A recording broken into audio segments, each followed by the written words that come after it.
Hey everyone, we're going to give everyone about 30 more seconds, a minute to log in and get on the webinar. So thank you for your patience. We'll get started in just a minute.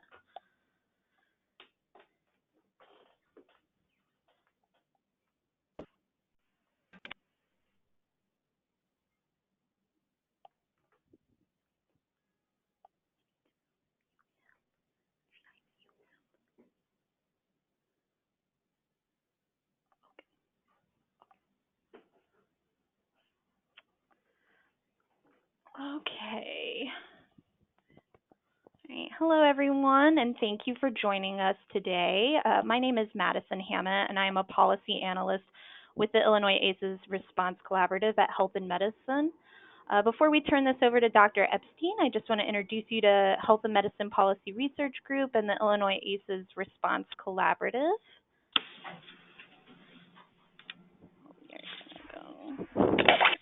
So Health and Medicine Policy Research Group is the lead convener of the Illinois ACEs Response Collaborative, a multidisciplinary group that utilizes the science of ACEs and childhood trauma in an effort to create critical transformation to policy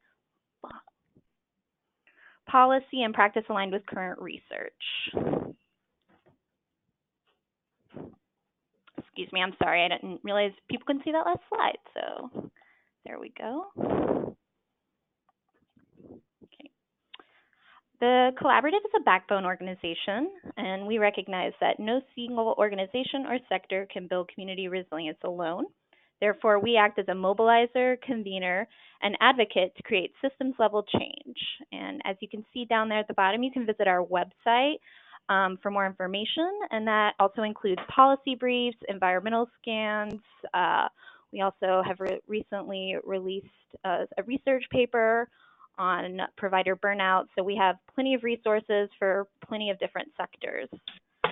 We'd also like to take this moment to thank our partners, the United Way of Metropolitan Chicago, for its collaboration, and our following funders who support our work: the Illinois Children's Health Care Foundation, Crown Family Philanthropies, and the Sprague Memorial Institute, the Telegen Community Initiative, and Prince Charitable Trust. If you have any questions that you would like to ask Dr. Epstein during the webinar, you can see on the side of your screen, you'll be able to answer those questions or ask those questions over there. And if you type those in, we will ask those at the end of the webinar for you. You'll also receive an email with a short evaluation survey, ways you can get involved with the collaborative if you're interested, links to our website, and a recording of the webinar. And now I'm going to introduce our guest for today, Dr. Kenneth Epstein. We are so excited he's joining us to discuss his work in creating a trauma-informed system in San Francisco. Dr. Epstein is currently the Children's System of Care Director for the San Francisco County Community Behavioral Health Services, where he also leads the vision and implementation of the Trauma-Informed Systems Initiative. A notable collaboration he has is with the Bay Area Trauma Transformed, which is comprised of 7 Bay Area counties and was awarded a 4-year SAMHSA grant. Dr. Epstein is a licensed clinical social worker with a PhD in clinical social work from Smith College, an MSW from UC Berkeley, and a BA a BA in Community Mental Health from Hampshire College. Since 1991, Dr. Epstein has served as an associate clinical professor at the Department of Psychiatry at UCSF, where he has developed and directed an intensive family therapy training program. Additionally, he has served as adjunct faculty at UCSF School of Nursing, University of California, Berkeley, and School of Social Welfare and Smith College. And Dr. Epstein, I am going to turn this over to you now. And thank you again so much for joining us. And we hope you enjoy the presentation. So there you go, Dr. Epstein. You are all yours. Hold it 1 second. Sorry, my screen went away. Hold on 1 second. So you did something to my screen. Show my screen. Sorry. Let's see if it works.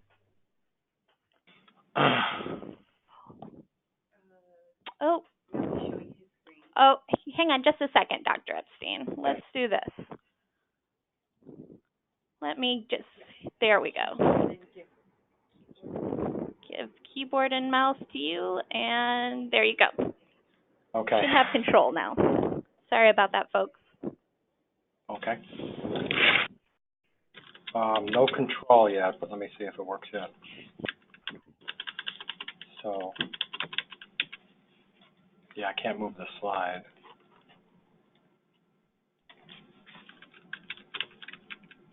So maybe you can move the slide. I can't move it. How about now?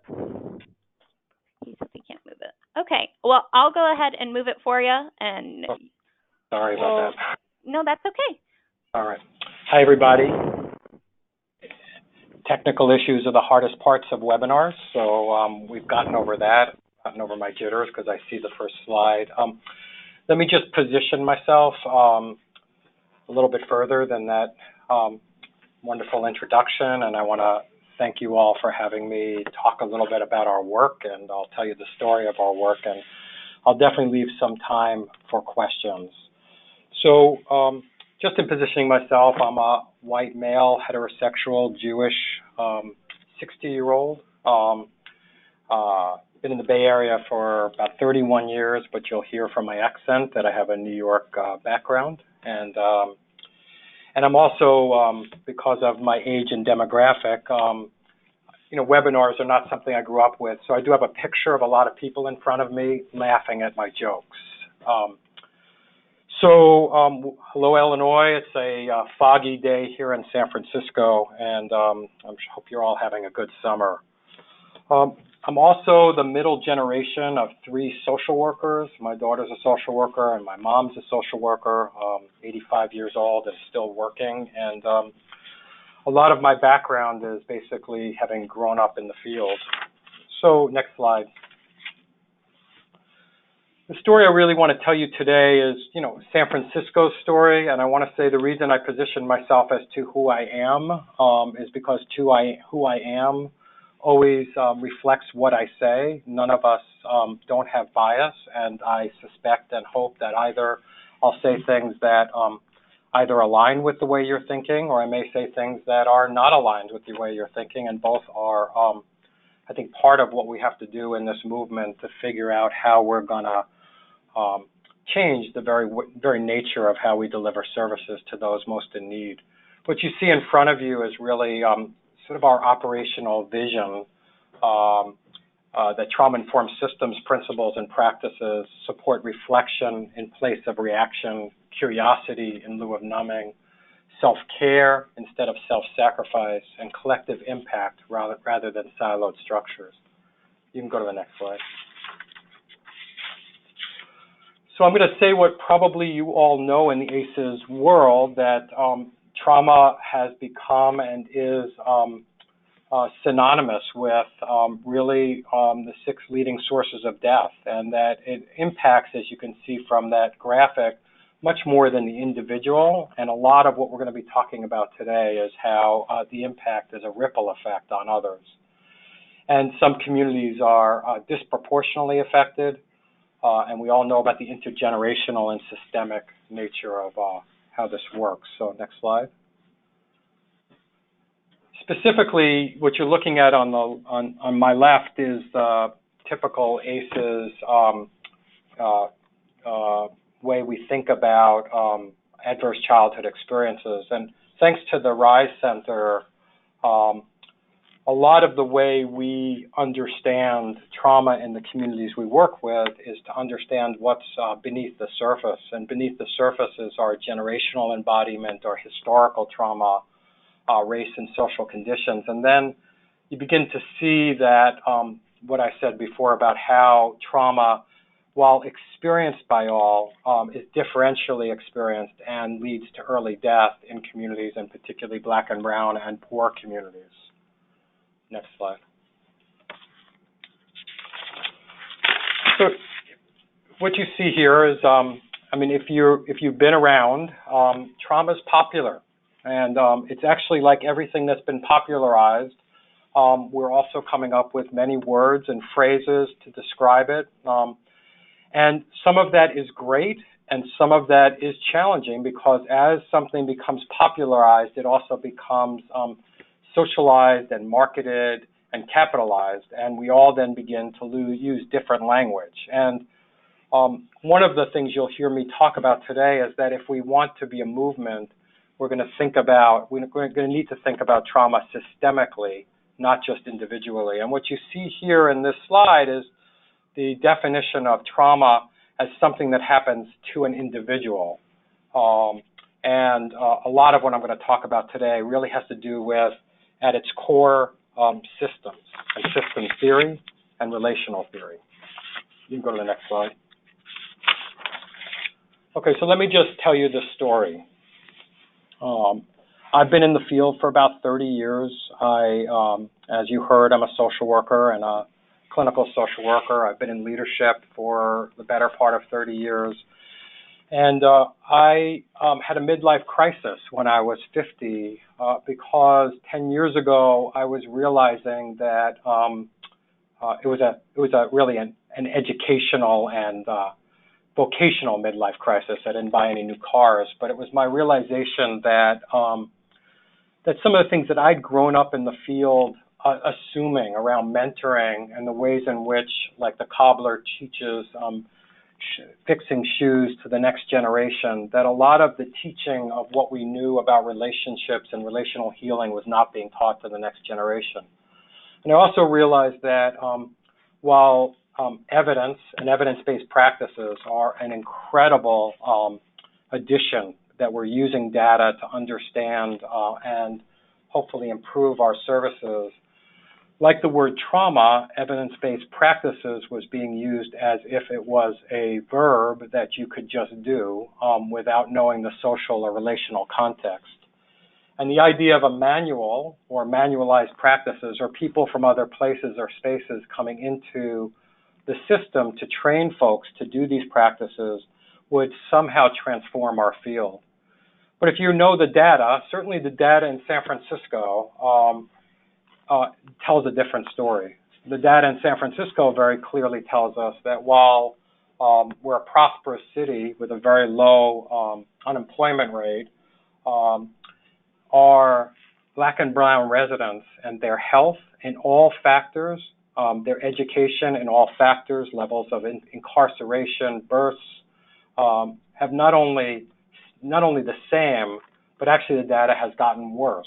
So you have these two competing ideas. One is that there's really good work on evidence and providing evidence for the practices that we do here in behavioral health, and at the same time, our outcomes around health and mental health and substance abuse and educational disparities were growing greater, not less. So the crisis was really, how do we understand that? And while I'm sure there are many ways to understand it, systemic racism and historical racism and the kinds of disenfranchisement our communities are experiencing more and more each day, there also is a way of understanding that the delivery system, not just the client and the staff, but actually the administration and the organization and the government structures were experiencing trauma. And I know this because I know that trauma impacts organizations. So I know that you begin to see, as I saw and when I started this job 6 years ago, that people were numb. There were a lot of us versus them, that there were feelings of they were telling stories or retelling stories from the past, and I could go on and begin to tell you stories of how trauma is embedded in the organizational structure. So if you take an organizational structure, if you believe that there is a systemic way to understand trauma, that it doesn't just exist in people, but it actually exists in systems, then you could then understand that even with the best practices, and here in San Francisco, we've invested millions and millions of dollars in practices that we've imported from other places and spaces, to which those people trained in those practices have maybe left and made money participating in those practices, but they haven't and hasn't changed the actual workforce that day in and day out is doing the work with the population. So that was my crisis. So I started this job. I told that story. Thanks. You can go to the next slide. I told that story to my new director 3 weeks into the work. I told her this slide sort of indicating that, you know, we are a city of initiatives on steroids, and it's hard for us to even remember what the next initiative is before the next one comes, and some of those initiatives are legislative, some of them are by choice, but they come so fast and furious that it's hard to even hold them in our minds. You can go to the next slide. So I don't know about you, but there's a number of symptoms listed on this slide that you can see. So there's no time for collaboration or supervision. We experience constant and chronic budget cuts and staff cuts. Clients' needs are sometimes put against managed care, and there's technology. When we put our electronic health record in 8 years ago, or more, I guess it was 9 years ago now, there's actually still organizational trauma from the ways in which the electronic health system, which was to create efficiency, created enormous disequilibrium in our community, because we didn't actually have computers that could handle the electronic health record, nor did we have connectivity. We work in a system with lawsuits. We often feel unsafe. There's staff turnovers, and there's direct and indirect exposures to trauma. And I'm talking about the whole workforce. So I said all of this to the director, Director Garcia, and she, like any good director, said, okay, well, why don't you train the workforce? So the first thing I want to tell what it looks like the folks on this call is unless you're prepared, it's probably not a good idea to tell your director this story, because they're going to assign you the problem. So she said, you should just train the workforce. And I walked out of her office not knowing that there were 9,000 employees in the San Francisco Department of Public Health, and that she just told me we needed to have a mandated training for the entire workforce. So if, like any freaked out, just assigned new staff person, I went to every person I could find with expertise locally and nationally into communities, and we put a small work group together. We learned about Sandra Bloom's incredible work around sanctuary. We learned about Maine's work around the Thrive Initiative. We learned at that point about the town in Tar Pond, Florida, that had become trauma-informed, and looked at other initiatives, SAMHSA's principles, and we stole shamelessly from everywhere and every place we could. And slide by slide, we put together a curriculum. You can go to the next slide. And basically, the initiative is organized by these ways of thinking. What I've just talked to you about is a trauma-organized system. I've told you some of the symptoms. A trauma-organized system is reactive and reliving and retelling and avoiding and fragmented. And I don't know if these things mean anything to you, but inequities that we often find in our communities, in our own system, we find those same inequities.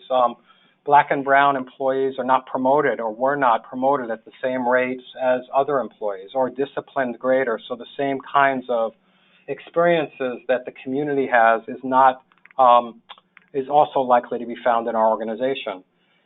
And the training that we put together, we called it trauma-informed systems. And the goal of it was to understand the nature and impact of recovery and of trauma and recovery, and have a shared language, and really focus on sociocultural trauma and structural impression. And the reason for that is we know also in the trauma community, much of the trauma research has been done by white men.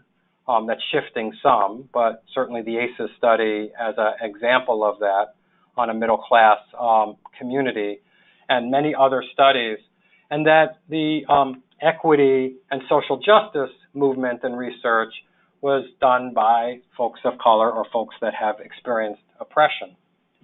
So we went about the curriculum that we're building to try to align our equity efforts within the department with our understanding of training folks in trauma-informed care. I will say that our training, while very unique, and I'll talk about it in a second, focuses on our principles, which I'll review in a second. at the very end is a train and pray method.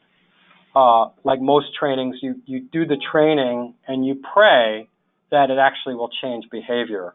And so we knew from the beginning, 5 years ago when we started our mandatory training, that we needed to have a higher aspiration for our organization. And on the side of this, you see the higher aspiration is not to become trauma-informed, but to become a healing organization.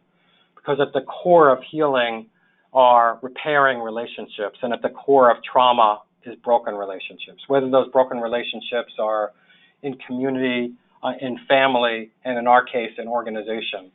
And the training has been for every employee, from clerk to psychiatrist to nurse. And I'll talk later about some of the data we have from the training. You can go to the next slide. So the first thing we did, like any principal, and if any of you are going to try to replicate doing or already doing some system-wide trauma-informed systems work, is you need a set of principles. These principles would look very similar to SAMHSA's principles or the principles that were in Philadelphia and or Maine, and yet they're our own principles. We changed words, we argued about words, and even now there's an iterative process around it because we are thinking about how we're going to change our cultural humility and responsiveness to cultural humility and equity so that we can be much clearer about our approach with equity. But if you look at our principles in total, these are the kinds of things you'd want to see in any relationship. And it supports wellness in the workforce and in the community. Our training, by the way, is organized around these 6 principles, and our assessment is organized around these 6 principles, and our competencies which you'll see later, are also organized around the principles. You can go to the next slide. So this gets to the question, I don't know how many of you are familiar with Senge, but he said, people don't resist change, they resist being changed. So even good things can feel bad if they're forced on people. And so we understood from the beginning that we needed to use a methodology that did not just mandate a training and expect change. You can go to the next slide. You can just keep pushing until you get the full circle. Thank you. 2 more. There you go. Thank you. No, back. Sorry. Thank you. So we used an implementation science framework. Fixin is one of the names. If you were familiar with implementation science, you're familiar with this kind of way of thinking. We understood that it wasn't enough to just train and pray, and we found this out very early in our initiative. We recognized early on when we did our trainings that we trained people randomly, and while the data has been consistent, we've now trained I think close to 5,000 people in our system and 14,000 people regionally. The data is very clear that people believe this initiative is really important, and they also believe really strongly we will abandon it, which is the experience of certainly our civil service and government colleagues, that good things go away. So we understood that if the leader wasn't in the training or was on their device, that it wasn't gonna fly. So we developed an implementation science strategy, which starts with leadership engagement. And we have our 5-minute elevator. We have our elevator speech, our 5-minute, our 15-minute, 30-minute. Today I'm giving my 45-minute. We can go 2 hours. We've designed a number of ways to talk to leaders because it's not easy to understand, certainly hasn't been for us, to understand how you can use a relational and a healing approach to change organizational culture. And I'll give you some examples of that in a bit. So at the core of this is the Trauma 101 that I've talked about, and we also decided very early on that we needed to not rely on external resources. So we developed a Train the Trainer program, and we now have 14 trainers in the Department of Public Health, and regionally I'm proud to say we have 80 trainers. These trainers are people that live and work, in their departments, and they're given the blessing of their supervisor to do an occasional training, and our Train the Trainer certifies them in the training. We've also iterated our training now 4 times, so every year we rewrite the curriculum based on the feedback we get from delivering it. The other thing about embedded trainers is that for those of us that live in systems that are always subject to cuts, it's very hard to cut something you can't find. So if you've put in your budget, $500,000 to hire somebody from the outside to do all your training, that might be the first thing to go. But if your trainers are actually also your clerks and your clinicians and your psychiatrists and your IT folks and your other practitioners in your department, and all that's needed is some of their time, it's much easier to find it in the budget. And the real core to what we're doing, which I'll talk about now, is our champions and catalysts. You can go to the next slide. So this is just simply some data. It's a little bit old. We've trained a bunch more now, but you can see our numbers. We now have a few more trainers. Go to the next slide.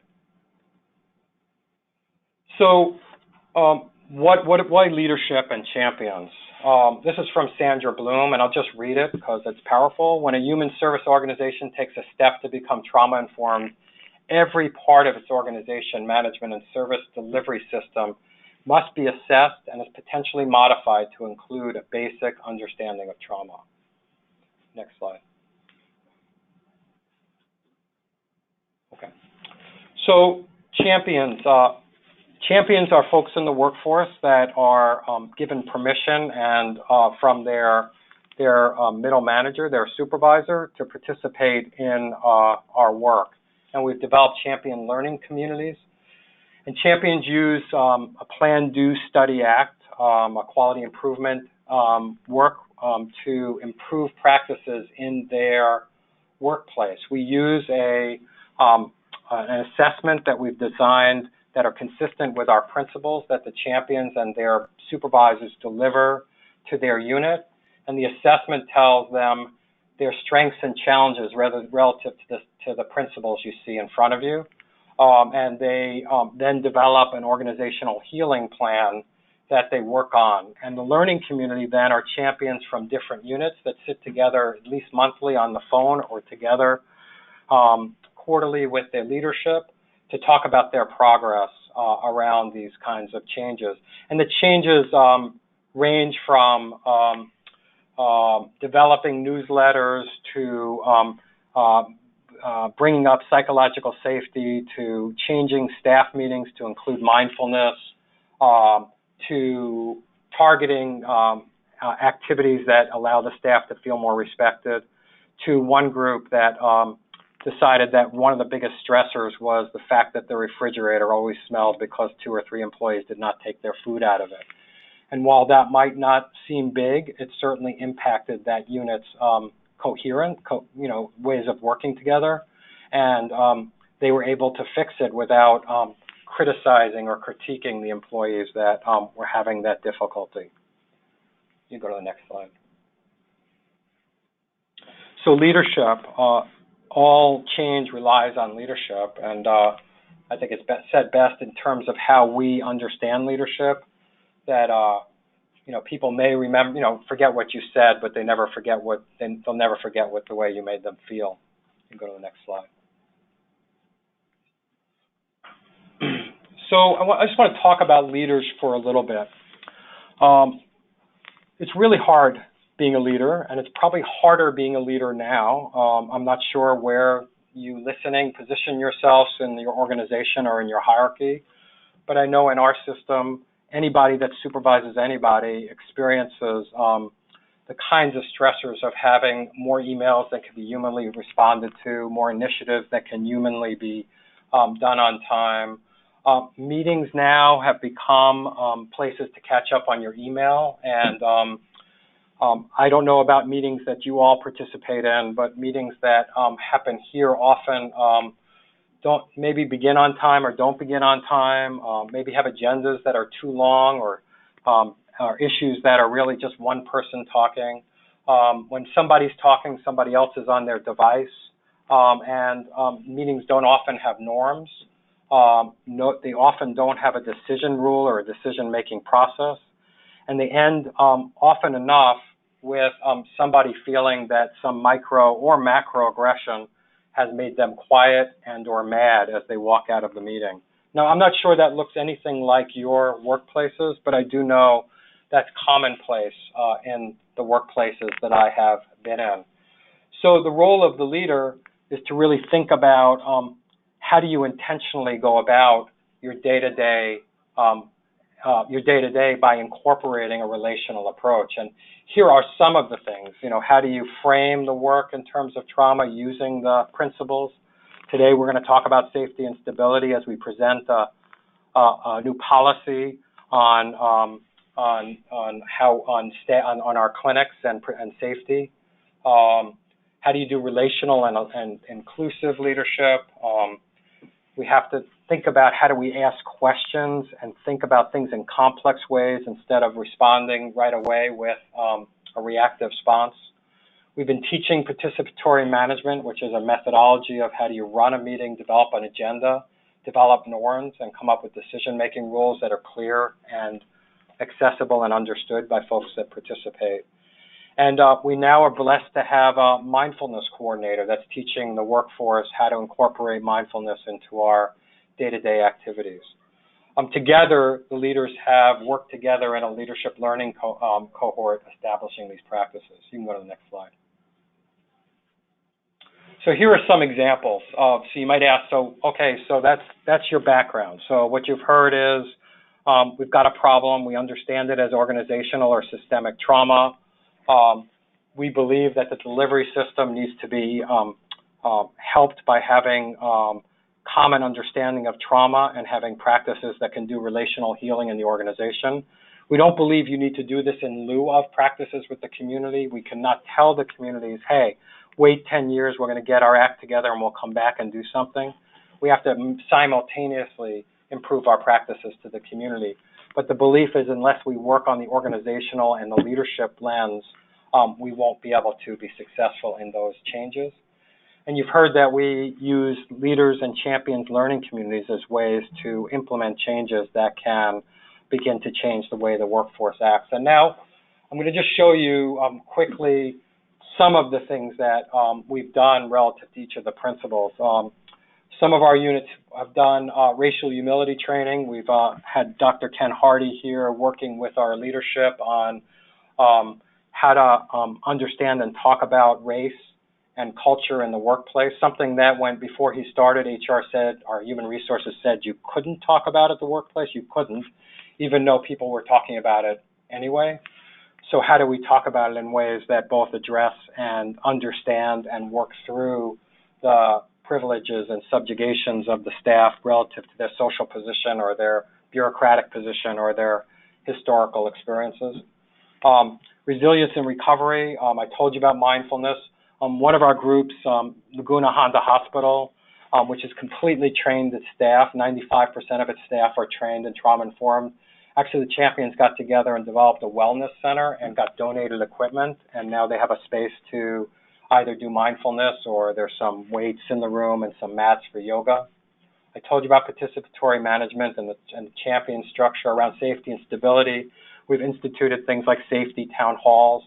Just the other day, there was a really horrible homicide on our BART, our public transit, and many of our staff take public transit, and we had a town hall to talk about the experience of the staff that every day take that to work, and then had to read in the paper about this safety problem, this homicide. Reflective supervision, we know that our staff don't get supervised about much but productivity, so we've implemented a reflective supervision model to better help our staff talk about what's going on and to combat the impacts of the trauma they experience in their day-to-day work with our communities. And I told you about embedded trainers. We also have an equity plan in the unit that I'm working, a measurable plan around equity that has done things like institutionalize the kinds of questions we ask in interviews with some competencies around it so that we have a more standardization as opposed to asking a variety of equity questions that nobody knows how to understand or interpret to ensure that we're trying to address implicit bias in hiring. You can go to the next slide. So just some data. I won't go. We have a fair amount of data. We've trained 14,000 people. At this point, we have hundreds of champions. We have, I think, 50 leaders involved in a variety of leadership learning collaboratives. So I won't tell you all about the data, but if you're data hounds and you want it, you can email me and I'll connect you with our evaluator. One very important piece of data that I want to tell you is that I told you some before, is that overwhelmingly people like the training. Overwhelmingly people think that it's good for everybody from clerk to psychiatrist. However, overwhelmingly people think it will be abandoned. So something to think about from leadership, about something good that might be taken away. I'm going to the next slide. At the end of each training, we do a commitment to change. So it's our attempt to begin to navigate our way from train to pray to do something. And so, sorry, hold on a second. My computer just went blank, so I'm gonna use my own slides and get it back. Okay, hold on a second.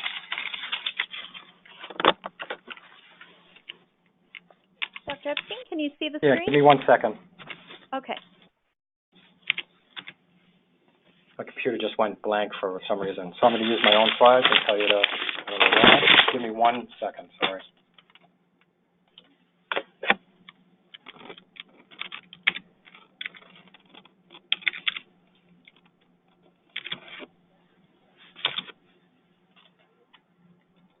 Oh damn. Okay.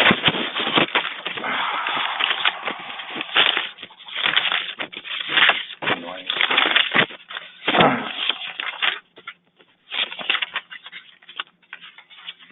1 second. Okay, so the commitment to change, exercise at the end of the training. People actually fill out in pairs. They fill out a form saying that they'll commit themselves to making a change. And from that change, we know now that the majority of people, you can go to the next slide, that the majority of people focus on compassion and dependability, and that 78% of the people that agree to do a commitment to change actually completed. I'm sorry, my screen is back. I apologize, everybody. Just like went blank. 79% will continue implementing change, and one of the best things to ever happen, so most people think that this is one of the best things to happen to them. So we have really good data. Next slide, please. Okay. So we're looking at just some changes that folks have made. Some of our champions have developed like meeting-free hours to encourage self-care, to increase a sense of control over their schedule. One of our groups actually was struggling to find time in their staff meeting to talk about relational changes on their workforce, and they proposed to their leader to make a newsletter. I know we're the health department. They probably shouldn't have done this, but they put candy next to the newsletter to ensure that people would read it. And then they asked the leader if they could have the 20 minutes in the meeting that would have been that news to now talk through the issues that they were covering in their assessment. Many of the else I've already talked about. You can go to the next slide. So when we're testing the model, we're looking at our implementation activities,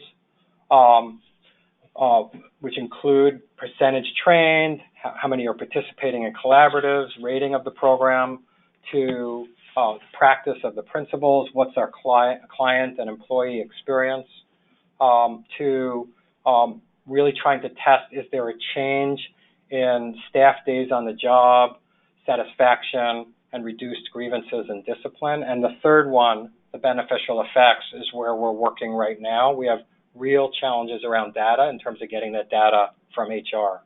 But this is our model of what data we're collecting and how we're testing it. And our early results show, and we have pretty clear emphasis early on, that practicing these principles. So when people practice the principles, they have higher job happiness and satisfaction, as well as they feel better equipped to do client practices. Now, we don't know yet, if you ask, and you should ask, will this connect to our actual optimal goal is we need to improve client outcomes? We're too young and early in the process, and the data is too hard to connect to that, but this is our model to try to do it. Next slide.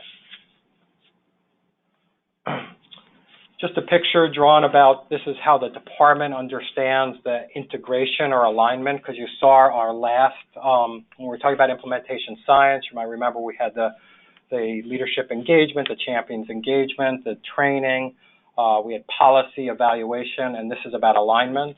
And these are the four, as you see on the cornerstone, these are the four activities our department is taking place in, with trauma-informed systems as the base, cultural humility and transforming the workforce, and collective impact on either side. And they're basically held together by continuous improvement. So the way in which we change things is by using continuous improvement. And we're obviously trying to change leader behaviors. Often organizations are trying to change employee and line behaviors. Our goal is actually to change the behavior of our leaders, including myself. Next slide.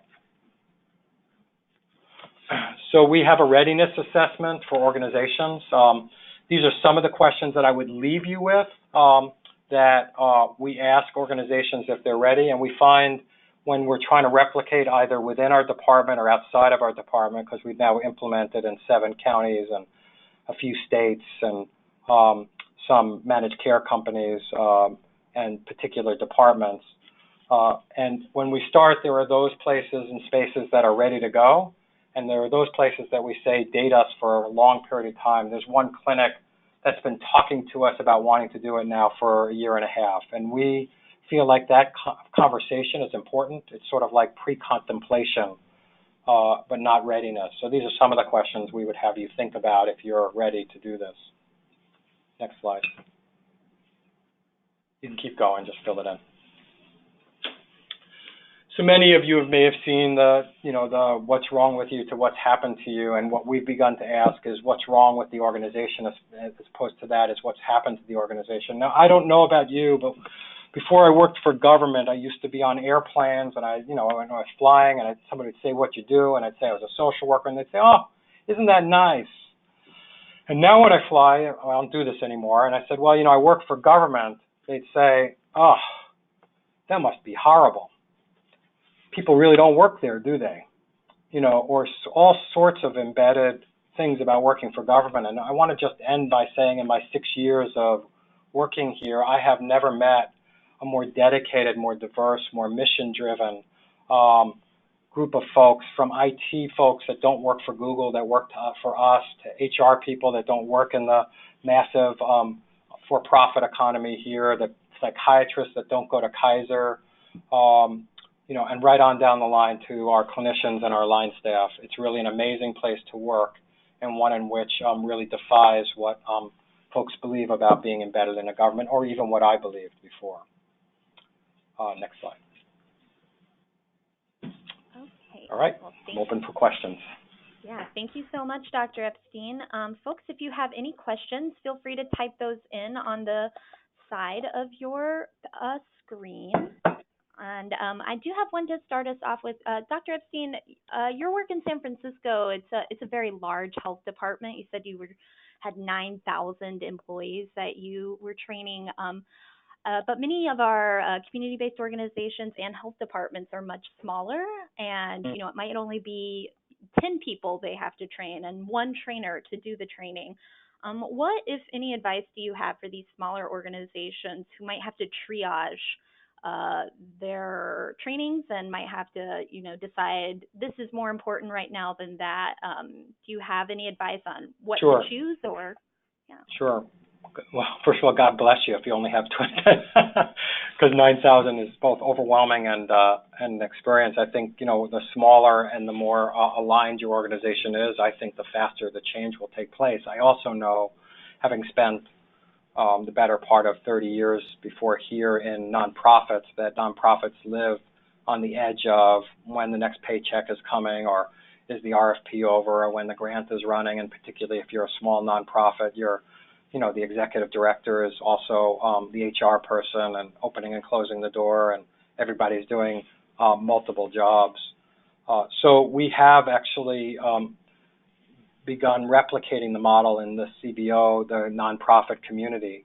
And we have done the same process, but found some very significant changes. Like, for example, when we talk in a much more hierarchical stance in terms of civil service and government, in nonprofits, there may be many less layers of hierarchy, but still layers of hierarchy. So one of the things we've done is we've developed a nonprofit learning community so that the small nonprofits can share resources. So maybe one nonprofit can't embed or train a trainer, but between the 5 organizations, they can put 2 trainers in place that can train their 150 staff. And the leaders are also, even though they're from sometimes competing nonprofits, which is the case of our first 4 that we worked with in San Francisco, what they've found is that they've been able to build a collaborative structure, and that they found that the CEOs or executive directors and the leaders have such common issues around trying to survive and thrive in this economy that they have been able to develop a collaborative culture between them, and then their champions also meet together to develop and come up with ideas together. So I guess what I'm saying is one of the things we found is that for the smaller nonprofits and smaller organizations, sharing of resources or building or having a larger organization build the infrastructure. In our case, DPH provides the infrastructure for the trainer for the entire system, as does Trauma Transformed. We're not needing other people to become expert trainers. And we also hold a lot of the infrastructure around the implementation and coaching so that we can provide the coaching. But I think the short answer to that is it's got to do with collaboration and adaptation of the model. We've even adapted the model to a community. One of 4 communities that's a housing development that's being under construction. Resident leaders of the community have taken this curriculum and have now adapted it so they can train other resident leaders and the CBOs embedded in the community, and ultimately community members who are experiencing significant traumas each day, and that's been an incredible experience. So I guess the 2 answers is, one is we believe you have to adopt this idea of a systemic understanding of trauma, and then adapt what you're doing to your community, your context, your culture, and then align it with your principles or practices within your organization. So it shouldn't be something else. It should be about everything you do. Great. One of our next questions is, since you've done this in the health department, are there any schools in the San Francisco area that have adapted the same model that you're using? Sure. You mean public schools, or is that what you're? Yes. Is that the question? Mm-hmm. So it's interesting you should ask that. The original curriculum was first modified from a curriculum called HEARTS, HEARTS, developed by Joyce Dorado and Lynn Dolce. That's a UCSF, University of California, San Francisco model for trauma-informed schools. And it was one of the first places we went, because I'd collaborated with them for a while, to think about the curriculum together. So our first curriculum looked a lot like the curriculum they were using in the schools, and since then we've iterated to a much different, well, using a lot of the same principles, but we have a curriculum that has morphed to something that's more consistent with the models that we work with. So the first thing is our core was the curriculum was working in schools. The second thing about schools is schools have a much different hierarchy and a much different pace. And so the whole idea of having champions and middle supervisors and leaders needs to be shifted, and trainers needs to be probably shifted. And we've been doing this with schools into leaders and champions. Trainers and champions being the same people, and trying to use training days already existing in the school calendar to implement and build changes. But the short answer is yes, we're working with We've worked with multiple schools and school districts, small and large, both here and also there's somebody in Vermont that's working with schools in Vermont. Oh, great. And that actually sounds like it ties in to our next question. Were you following a model that had been put into place somewhere else and succeeded? And did you have any naysayers? Were there people that resisted this sort of work within the health department and beyond? Heck yeah, that's the second part. I mean, do we ever do anything that, does, so the first part, let me ask about the following other models. I feel like we stole shamelessly from lots of models. The three core constructs that we hold true to what we're doing is, one is we use systemic theory, so we believe in systems change through understanding. Change is not a people process, it's a systems process, that these processes are embedded in our structures and we need to change them within our structures, our policies, our procedures, our behaviors. The second thing is that we use attachment, which is relationships create healing, and the third is that we use we understand trauma as an operating principle in how things get to be this way, so trauma theory. Those theories are, commonly used and but not often put together in organizational change models. Currently, most organizational change models are efficiency models. How do we get more productive? How do we get more efficient? How do we have shorter meetings? Those kinds of things. So I think we have borrowed from the social sciences and from behavioral health theories of change that are operational at the systems level. We know, to our knowledge, we're the first health department to try to do trauma-informed systems from the inside out. So we now know that Seattle, and there are others that are now working in health departments to build these kinds of changes from the inside out. But I did mention Sandra Bloom's sanctuary work. If you haven't read her trilogy of books, Destroying Sanctuary, I don't remember the names of the other two, but if you look up Sandra Bloom, I really highly recommend you read her books as a foundation to understanding that she identified these, she was working mostly with residential programs, but she identified this systemic understanding of trauma quite clearly in those books and the need to resolve it, as well as the state of Maine, which I mentioned before. So the answer is both and. What we've done or doing has never been done before, but we based it on really smart people and that have been identifying these issues for many years. The second question about naysayers, I'll be really honest and humble with you. I work in a department of 9,000 people, and there are people, there are people that are completely implementing, and they're early adopters, and they've made changes. And we've got a hospital that, one hospital that 95% of the people are trained, and the other hospital that 10% of the people are trained. So it really is about leadership adoption. And there are naysayers that say, I don't have time for it, or there are naysayers that say, I don't believe in it. So the real gift we have is that I've got a health director that believes in this and has mandated it and supported it through the 4.5, 5 years we've been working on it. But heck yeah, we have naysayers. That's, no change comes without resistance. Yeah. And you learn from resistance. Yeah, that's great that you have support from the top. We have one last question, and it is, what does success in a TIS mean or look like? How do you measure it? So that's a very long answer, for which I'll give you the shortest possible answer, both the humble answer and the hopeful answer. The humble answer is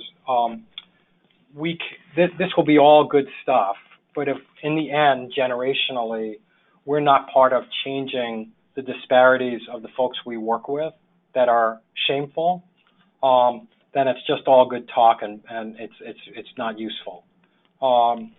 So I have to say, now that's a very, very hard measurement because there are lots of intervening factors that get in the way of understanding whether one thing changes something as remarkable as the disparities that have plagued and are shameful to our system. I'd say we believe there are proxies to that, And we believe the proxies to that are some that I showed before, which is when you have a healthier workforce that and healthier and more standardized practices that are embedded in equity, so not inequity, with equity, such as your hiring practices, your disciplinary practices, that you're looking at policies. And I'll give you one example really quickly. I got an email the other day from HR, which are human resources, which invited us to come to a workshop on how to discipline employees better. To me, a trauma-informed system would send me an email on how to have better relationships with employees so I don't have to discipline them. And so one of the things I would notice is when the micro things we do each day represent an understanding of our principles and reflect a relational system that presupposes that we are building better relationships with our staff and working on how to promote resilience amongst our staff and our systems, where policies are not then pushed down around punishment and discipline, so that I am not a jailer as a leader, but hopefully able to also inspire and move the system. So those are the data that we can look at. We can look at the data of the workforce around the level of discipline, sick days, stress leave, those kinds of things, which we're beginning to look at. Great. And then I do have one last quick question. Someone has asked, who is the scholar you referenced in relation to implementation science? Oh, Fixen. I think it's Fixsen. If you Google implementation science and Fixen, you'll see there's a public document that outlines implementation science. And basically it just talks to you about, the reasons practices fail is because we implement them without an understanding of what the components of implementation takes. Great. Thank you so much. Sure. My pleasure. And folks, that is the end of this webinar. We would like to thank Dr. Epstein for joining us. We really appreciate it and all that he has taught us today. Coming up, our next webinar will be with architect Paul Alt and psychologist Jim Monroe on their work creating trauma and healing informed spaces, physical spaces for the Veterans Affairs Department. That'll be on Wednesday, August 22nd. We hope you can join us. If you need any further information, here's our contact, also our website. You can find us on Twitter as well. I know a couple of you have asked if you can get the slides. Those will be available on our website. You'll be receiving an email shortly with a link and also a short survey that we would appreciate you filling out. We thank you all for joining us and thank you for dealing with our technical difficulties. And again, we hope to see you next month. Thank you so much.